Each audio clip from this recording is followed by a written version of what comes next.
अगर आप भी चाहते हैं कि राजा म्यूजिक की वीडियो सबसे पहले आप तक पहुंचे, तो लाल बटन दबाकर चैनल को सब्सक्राइब करना और साथ में बेल आइकन बटन दबाना न। नमस्कार सर, देखिए ना सर, हम हमार साली आगे दशहरा के मेला घूमे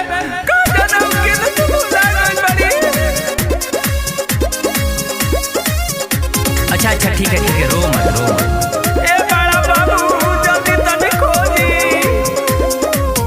उसका हुलिया कैसा है, थोड़ा उसके बारे में बताओ।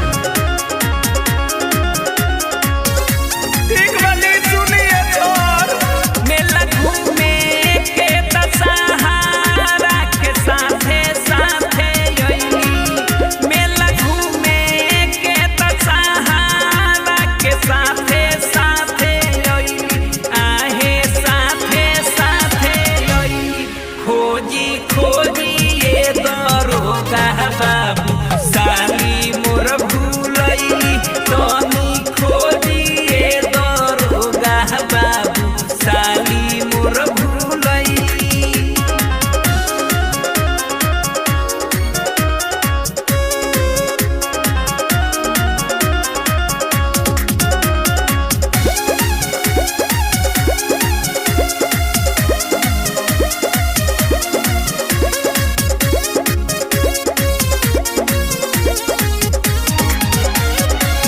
पेन्हले के बाड़ी उ सूट सालावार हो, उमर 18 के बा भोला बा विचार हो।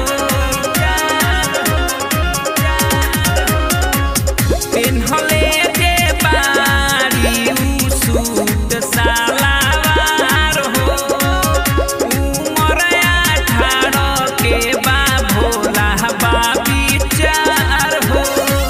छूटल साथ ना जाने उ कब दूर भइली, दूर भइली। खोजी खोजी ये दरोगा बाबू साली मोर भूलई तनी खोजी ये दरोगा बाबू साली मोर भूलई।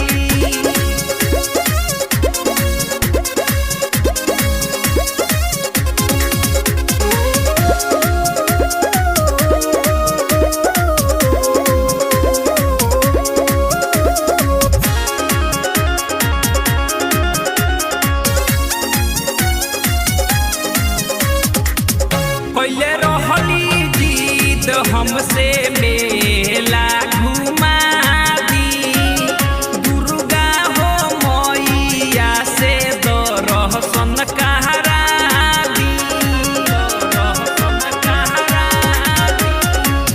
पहले रहली जीत हमसे मेला घुमा दी, दुर्गा हो मैया से दर्शन करा दी। सुनी हाथावा में ले रहली पानामा कसैली के हो, पानामा कसैली। खोजी खोजी ये दरोगा बाबू साली मोर भूलई तनी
खोजी खोजी